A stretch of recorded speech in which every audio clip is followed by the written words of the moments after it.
महिला दिवस रे आमे देखुछु ओडिशार महिला माने कोन अणकोण आसी गोटे कथा कहउचंती जे भारतीय जनता पार्टी सरकार आज आमर प्रिय नेता प्रभात पुरुष विजु पट्टनायक को असम्मान करिछि।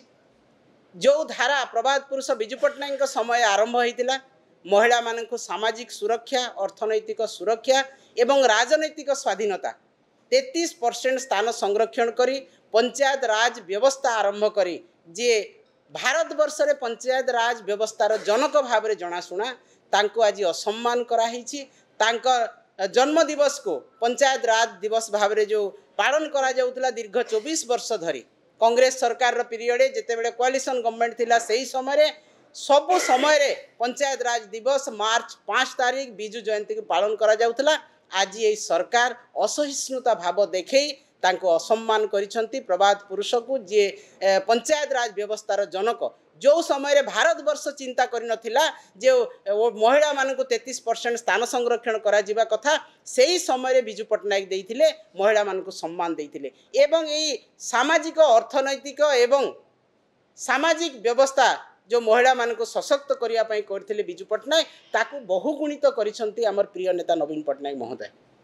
तो आमे आज ये विजु पट्टनायक जो जयंती को पंचायत राज दिवस भाव से माने अग्राह्य कले एवं असम्मान करिसंती प्रभात पुरुष को सेइतिपाई विजु महिला जनता दल तरफ आज गोटे निंदा प्रस्ताव नियागला। आमे निंदा करूछु सरकार को जे सरकार आसीबे सरकार जिबे किंतु जो पुण्यात्मा अछंती जो पुरुष जुग पुरुष अछंती तांको सम्मान देबा आम काम ओडिया अस्मिता कथा कही ओडिया रो जे जनक ओडिया रो जे जुग पुरुष तांको आज असम्मान करिबा केते दूर युक्तियुक्त ओडिशावासी आगामी दिन में निश्चित भाव में तार जवाब देबे। एवं आज सरकार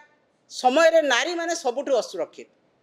जो दिनठू सरकार शासन रे आसिले ए पर्यंत महिला माने आदिवासी महिला कहतु दलित महिला कहतु जो माने गाँ गहली रचंती से महिला कहतु सहर रो महिला मध्य कौनसी महिला आज सुरक्षित नहांती। प्रत्येक मास प्रत्येक दिन आपण गणमाध्यम रे देखिबे जे महिला माने गण दुष्कर्म शिकार होउछंती दुष्कर्म शिकार होउछंती आत्महत्या करूछंती पुरुष मानकर तांकर अत्याचार रे किंबा से माने अत्याचारित होउछंती एवं सबुठु आदिवासी महिला मानकर संख्या अधिक। तेणु आमे एइथिपाई मध्य सरकार को निंदा करूछु जे तांको समय रे सर्वाधिक महिला माने असुरक्षित होइछंती एवं ए महिला सुरक्षा को बीजेपी सरकार अग्राधिकार देई नाहंती। महिला माने असुरक्षित गणदर्शन शिकार होउछंती अत्याचारित होउछंती सेही निंदा प्रस्ताव मध्य आज विजु महिला जनता दल पारित करिछि जे आमे सरकार को दृढ़ भाव रे निंदा करूछु। एवं आपण माने समस्त जानिछंती सुभद्रा योजना जो योजना रे मात्र 27 टंका गोटे दिन रे पड़ुछि जहाँकि आमर प्रिय नेता नवीन पट्टनायक मध्य उठैथिले आज। तो 27 टंका रे गोटे महिला कोन सशक्त हो पारिबो एटा धुआं बाण महिला मान को लॉलीपॉप दे भारतीय जनता पार्टी सरकार महिला मान को आग को नेबाकू चाहूँगी कौन पाई केवल भोट राजनीति पाई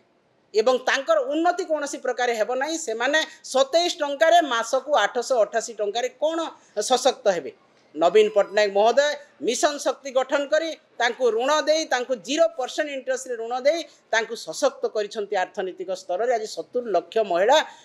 सरकार को सहित जड़ित अछंती। विजु पट्टनायक जो आह्वान थिला सेही आह्वान को सफलतार सहित नवीन पट्टनायक महोदय कार्यकारी करिसंती। आज सामाजिक सुरक्षा मिली राजनैतिक सुरक्षा मिली किंतु वर्तमान धीरे धीरे सामाजिक सुरक्षा अर्थनैतिक सुरक्षा राजनैतिक सुरक्षा को कुठाराघात करी भारतीय जनता पार्टी सरकार महिला को असम्मान करुछि। तेणु महिला अंतर्जातीय महिला दिवस रे आमे सरकार को चेतावनी दउछु तांको एगेंस्ट निंदा प्रस्ताव आनिछु जे जदि महिला माने एई भलिया असुरक्षित रहिबे एई भलिया महिला मानकु 27 टंका रे से माने सशक्त करिबा पई चिंता करिवे आगामी दिन रे महिला माने आंदोलन निश्चित भाव रे करिवे राजरास्ता रे आंदोलन करिवे एवं तार उचित जवाब देबे। ओडिया अस्मिता कथा महिला मानक सम्मान कथा एवं समाज रे लोकंकर उन्नति कथा विकास कथा जो कही कि भारतीय जनता पार्टी शासन को आसी कौन सी गोटे कथा मध्य एपर्यंत है ना। तेणु विजु महिला जनता दल या दृढ़ भाव में निंदा करुछि एवं प्रतिवाद करुछि। परवर्ती समय रे दृढ़ आंदोलन रे मध्य आमे ओल्हेइबु।